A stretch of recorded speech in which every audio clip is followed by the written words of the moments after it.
Shalom saudara semuanya. Perkenalkan, nama saya Agus Andi Ero Tagaol. Pada hari ini, saya akan sharing tentang menjaga iman di tengah arus digitalisasi generasi Z. Di zaman digital sekarang, hampir semua kita dapatkan melalui layar handphone kita. Informasi dapat kita akses sangat cepat, tapi sulit membedakan mana yang membangun rohani kita dan mana yang hanya menjadi kebisingan kita.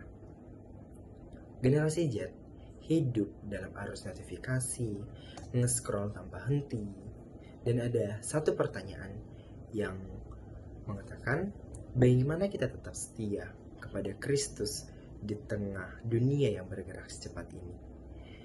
Nah, pada video ini saya akan membahas bagaimana kita bisa tetap bertumbuh dan tetap berakar dalam Tuhan meskipun kita hidup di tengah distraksi. Dunia digital membuat suatu opini berseliweran, algoritma membentuk cara pikir kita, dan iman sering terkikis secara perlahan. Paulus sudah mengingatkan kita, janganlah kamu serupa dengan dunia ini, tapi berubahlah oleh pembaruan budimu. Tantangan terbesar bukan kurangnya konten-konten rohani, tapi memang hati kita yang terbiasa dengan hal-hal instan. Aplikasi sendiri didesain bikin kita ketagihan. Itu berdampak secara tidak sengaja ke kerohanian kita. Fokus kita buyar, doa kita berat, dan disiplin kita yang biasanya teratur menjadi runtuh. Karena itu, pada Amsal 4 ayat 23 menegaskan, jagalah hatimu dengan segala kewaspadaan.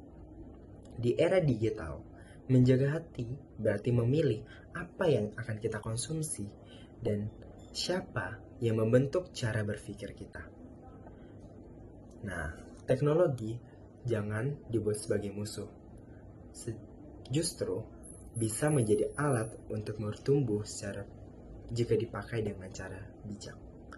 Efesus 5 ayat 15-16 mengatakan, perhatikanlah dengan seksama bagaimana kamu hidup.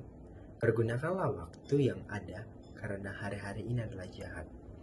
Ayat ini mengingatkan kita untuk menggunakan waktu dengan hati-hati karena notifikasi juga bisa mencuri fokus dari kerohanian kita. Ada beberapa langkah yang sederhana yang bisa kita lakukan.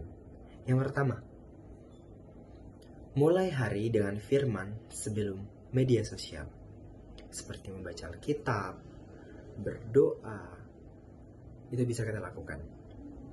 Yang kedua, mencari komunitas digital yang membangun rohani, seperti kita mengikuti kegiatan di gereja ataupun segala macam.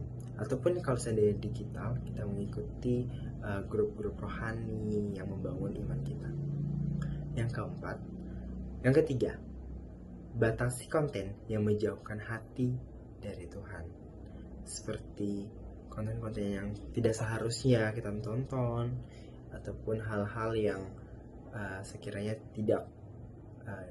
menentang ajaran dari kita. Yang keempat, gunakan platform digital sebagai sarana pelayanan.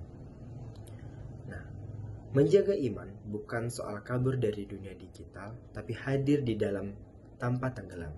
Yesus berdoa agar murid-muridnya tidak diambil dari dunia melainkan dilindungi dari jahat. Pada Yohanes 17 ayat 15. Dunia digital termasuk dalam doa itu. Tuhan tidak meminta kamu menghapus aplikasi, tapi hatimu tetap terpaut padanya. Pada generasi Z, iman tidak akan runtuh hanya karena teknologi, tapi juga tidak akan bertahan kalau kita tidak sadar menjaga apa yang masuk ke hati kita dan pikiran kita. Dunia digital itu keras, tapi iman yang dijaga dengan disiplin, komunitas, dan kebijaksanaan akan tetap berdiri. Sekian sharing dari aku, sampai jumpa pada sharing berikutnya. Bye-bye semuanya.